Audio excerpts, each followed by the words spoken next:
नमस्कार दोस्तों, बहुत बहुत स्वागत है आपका अपने YouTube चैनल पिंगाक्स ट्रेडिंग में। आज दोस्तों हम इस वीडियो के थ्रू बहुत इंपॉर्टेंट टॉपिक डिस्कस करने वाले हैं। अगर आप एक रिटेल ट्रेडर और स्पेशली निफ्टी और बैंक निफ्टी में ट्रेड करते हैं, चाहे वो इंडेक्स का फ्यूचर हो चाहे वो ऑप्शंस हो, तो आपके लिए वीडियो बहुत इंपॉर्टेंट होने वाली है। तो इस वीडियो को बिना स्किप किए एंड तक देखिएगा, क्योंकि इस वीडियो में हम वो सब टॉपिक्स डिस्कस करने वाले हैं जो कि एज ए रिटेल ट्रेडर इस मार्केट की बिग शार्प्स या फिर कह सकते हैं कि इंस्टीट्यूशनल ट्रेडर्स उनके ट्रैप से, उनकी मैनिपुलेशन से आपको बचाने में बहुत हेल्पफुल होगी। दोस्तों, as a stock market coach इतने सालों में बहुत सारे ट्रेडर्स से डेली बेसिस पर बात होती है, उनके ट्रेडिंग पैटर्न को समझने की कोशिश करता हूं। तो इन सब चीजों से सिर्फ निष्कर्ष एक ही निकलता है कि कोई भी रिटेल ट्रेडर अगर 2 महीने भी इस मार्केट में बिता दे तो वो रिटेल ट्रेडर गलत कैंडल से बाय या सेल नहीं करता है। उसको बाय या सेल करने का जो भी उसको एक लॉजिक नजर आता है वो उसी से उसको बाय सेल करता है, चाहे वो स्टॉक हो, चाहे वो इंडेक्स हो, चाहे वो कमोडिटी हो, चाहे फॉरेक्स हो, वो कुछ भी हो।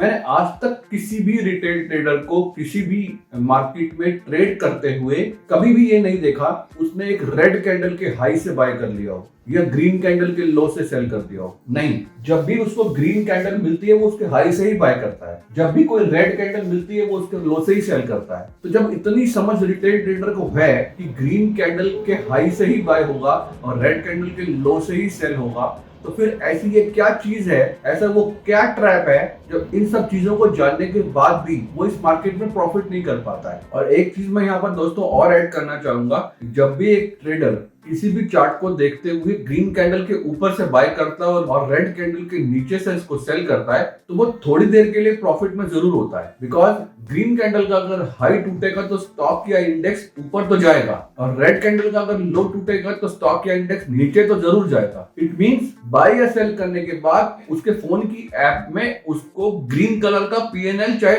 थोड़ी देर के लिए दिखाई दे, उसको दिखाई जरूर देता है। ऐसा किसी भी ट्रेडर के साथ नहीं हुआ। मैं इतने ट्रेडर से रोज बात करता हूँ डेली बेसिस पर, कोई भी ट्रेडर मुझे ये नहीं कहता कि सर जैसे ही मैं बाय करता हूँ वहां से पीएनएल रेड शुरू हो जाता है, या जैसे ही मैं सेल करता हूँ वहां से पीएनएल रेड शुरू हो जाता है। नहीं, पीएनएल रेड ग्रीन जरूर होता है, चाहे वो कुछ देर के लिए ही हो। तो ये प्रॉब्लम आती कहां पर है? जब उसका ग्रीन पीएनएल रेड कलर के पीएनएल में कन्वर्ट हो जाता है। इन सभी चीजों को आज हम डिस्कस करेंगे इस वीडियो में। और ये सब जो होता है ना उसके साथ, उसमें उस रिटेल ट्रेडर का 1% भी फॉल्ट नहीं है। बिकॉज जो उसने अभी तक कुछ सीखा, जाना, मार्केट को समझा, उसको ये तो मालूम है जब भी कोई ग्रीन कलर की अच्छी कैंडल बनती है उसके हाई से बाय होगा, या फिर रेड कलर की जो कैंडल्स बनी है उसके लो से सेल होगा। तो फिर प्रॉब्लम कहां आती है दोस्तों? प्रॉब्लम उसकी ट्रेडिंग के तरीके में नहीं है, ये प्रॉब्लम कहीं और है जो कि बेचारा ट्रेडर समझ नहीं पाता है कि मैं कहां पे ट्रैप हो गया। यस दोस्तों, ट्रैप। ये ट्रैप एक ऐसी चीज है जो कि एक बड़ा इंस्टीट्यूशनल ट्रेडर, जो कि एक बड़ा ट्रेडर, एक स्मार्ट और वॉल्यूम मनी लेके बैठा है, वो प्राइस को मैनिपुलेट करने के लिए कैंडल्स को ग्रीन और रेड कर सकता है।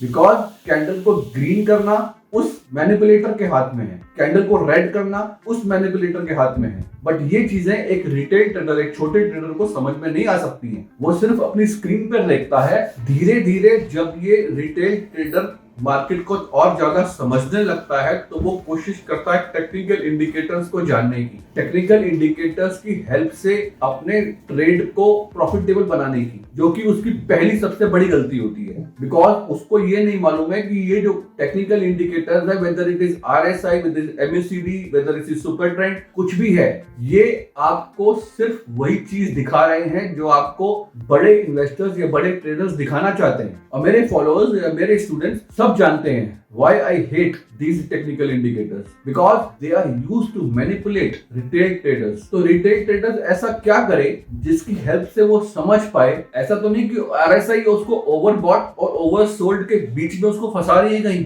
या फिर सुपर ट्रेंड जैसा इतना फेमस इंडिकेटर सिर्फ इसलिए यूज किया जा रहा है ताकि वो ट्रैप हो सके। सीधी सी बात है दोस्तों, जब ये टेक्निकल इंडिकेटर्स बनाए गए थे आज से 50 साल, 60 साल या 100 साल पहले, तब उनका यूज एक अच्छे काम के लिए किया जाता था। लेकिन आज उन सभी इंडिकेटर्स को मिसयूज किया जा रहा है ताकि रिटेल ट्रेडर्स को ट्रैप किया जा सके। This is the only reason मेरे लर्निंग शेड्यूल में किसी भी टेक्निकल इंडिकेटर की स्टडी नहीं करवाई जाती। मैं मेरे सभी स्टूडेंट्स को, मैं सभी ट्रेडर्स को सिर्फ एक चीज सिखाता हूँ, सपोर्ट्स एंड रेजिस्टेंसेस को सही से प्ले करना। और सपोर्ट्स एंड रेजिस्टेंसेस को प्ले करने के लिए तो बहुत सारे तरीके हैं। बहुत से लोग कहते हैं सर सपोर्ट रेजिस्टेंस से भी कुछ नहीं होता, सपोर्ट रेजिस्टेंस को यूज करने से भी हमको लॉस हो जाता है। अरे भैया, सपोर्ट्स एंड रेजिस्टेंसेस को सही से प्ले करने का तरीका जानो, वही एक चीज है जो आपको प्रॉफिट करा सकती है। आप किसी चीज को गलत तरीके से यूज करोगे तो आपका लॉस होगा ही होगा। आप एक सिंपल सा किचन का नाइफ भी लेके आओगे ना, उसको भी अगर गलत तरीके से यूज करोगे तो अपना हाथ काट लोगे। सही तरीके से यूज करोगे तो वही यूज करोगे जिसके वो काम आता है, फल और सब्जियां काटने का। इस बात को अगर मैं शॉर्ट में समझाने की कोशिश करूं तो सिर्फ इसका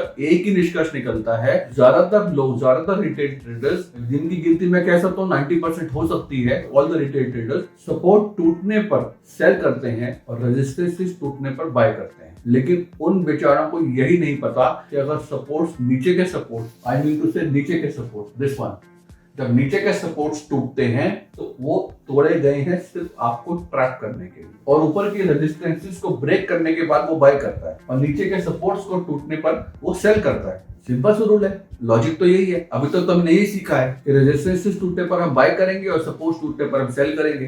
दोस्तों, ये तरीका अगर सही होता, इस तरीके को यूज करके फिर लॉस क्यों हो रहा होता? यानी कि कुछ तो गड़बड़ है। गड़बड़ कुछ नहीं है, सिर्फ एक ही लॉजिक है इसके पीछे कि जब भी सपोर्ट्स टूट रहे हैं तो आपको सिर्फ ये दिखाया जा रहा है कि सपोर्ट टूटने पर मार्केट और नीचे जाएगी, और रेजिस्टेंसेस अगर टूट रहे हैं तो आपको सिर्फ ये दिखाया जा रहा है कि मार्केट और ऊपर जाएगी। किसी 100 रुपए की चीज को आप 150 रुपए में इसीलिए खरीद रहे हैं क्योंकि आपको दिखाया जा रहा है कि ये 150 की चीज अगले ही कुछ मिनटों में 200 रुपए हो जाएगी, जबकि उसकी असल वैल्यू 100 रुपए ही है। यहाँ पर देखिए, इस इतनी बड़ी ग्रीन कैंडल के बाद दिखाया गया कि इस ग्रीन कैंडल का हाई टूटते ही मार्केट बहुत ऊपर जाएगी, बट क्या हुआ देखिए, यहीं पे ट्रैप हो गई मार्केट। और फिर देखिए, इसी तरह से जब लगातार मार्केट गिर रही थी, इस गिरती हुई मार्केट में आपको ये दिखाया गया कि ये मार्केट और नीचे जा सकती है, लेकिन वहीं से रिटेल ट्रेडर जो ट्रैप हुआ, उसके बाद दोबारा से उस मार्केट को ऊपर ले जाया गया, सिर्फ उस रिटेल ट्रेडर जो सेलर था उसके स्टॉप लॉसेस को खाने के लिए। So as we discuss the problem is the kind of traps which retail trader most often finds himself in. तो इसका सॉल्यूशन की डिस्कस कर लेते हैं एक बार। इसका सॉल्यूशन क्या है दोस्तों? इसका सिर्फ एक ही सिंपल सॉल्यूशन है। जब भी मार्केट गिर रही हो लगातार और आपको लग रहा है कि ये सपोर्ट्स के पास आ चुकी है या फिर सपोर्ट्स को ब्रेक कर चुकी है, आपको नीचे से गिरती हुई मार्केट में आपको सेल नहीं करना है, because this might be the trap. And लगातार ऊपर बढ़ती हुई मार्केट में अगर किसी ग्रीन कैंडल के थ्रू आपको ऐसा दिखाया जाए कि मार्केट और ऊपर जा सकती है, this might be the trap. आप यहाँ पर उसको बाय नहीं करिए, यहाँ पर इसको सेल मत करिए। सिंपल, हमेशा सस्ता खरीदिए और महंगा बेचिए। ये सस्ता खरीदने और महंगे बेचने की जो टेक्निक है, बस इसी चीज को सीखिए। जिस दिन सस्ता खरीदने की और महंगे बेचने की टेक्निक आप सीख गए ना, आपको इस मार्केट में पैसा कमाने से कोई रोक नहीं पाएगा। और यहाँ पे कोई से मेरा मतलब वो सब इंस्टीट्यूशनल ट्रेडर्स या बड़े ट्रेडर्स जो कि स्मार्ट मनी को यूज करके, बिग वॉल्यूम वाले मनी को यूज करके प्राइसेस को मैनिपुलेट करते हैं और आपको ट्रैप करने की कोशिश करते हैं। और इस मार्केट में सीखने को और कुछ भी नहीं है, सिर्फ इतना ही सीखना है कि कहां पर आप ट्रैप हो रहे हैं। दिस वन, these 2 points जहां पर आप ट्रैप होते हैं, अगर इन ट्रैप्स को आप समझ लेते हैं तो आप उस डायरेक्शन में कभी ट्रेड नहीं करेंगे जो कि आपको दिखाया जा रहा है। फॉर एग्जाम्पल, आपको इस ग्रीन कैंडल के द्वारा दिखाया गया कि मार्केट बहुत ऊपर जाने वाली है, लेकिन उसके बाद मार्केट रेंज बाउंड होते होते फिर गिर गई। और इस रेड कैंडल के द्वारा आपको दिखाया गया कि मार्केट यहाँ से और नीचे गिर सकती है, लेकिन सेलर्स को ट्रैप करने के बाद मार्केट यहाँ से रीबाउंड करती है और मार्केट ऊपर जाकर उन सभी के स्टॉप लॉसेस लेती है जो कि सेलर्स थे। तो इन सभी ट्रैप्स से बचने का सिर्फ एक ही तरीका है कि आप जब मार्केट बहुत नीचे आ जाए, आपको सिर्फ कोशिश करनी चाहिए कि आपको कोई ऐसा पॉइंट मिले जहां से मार्केट रिट्रेस हो सकती है। लगातार बढ़ती हुई मार्केट में आपको कुछ ऐसा पॉइंट दिखे जहां से मार्केट रिवर्स हो सकती है, नीचे आ सकती है। उस पर्टिकुलर पॉइंट को आपने टारगेट करना है और मार्केट को सेल करना है। इन दोनों चीजों को अगर आप सीख गए तो इसके अलावा तीसरी चीज मार्केट में सीखने के लिए है ही नहीं।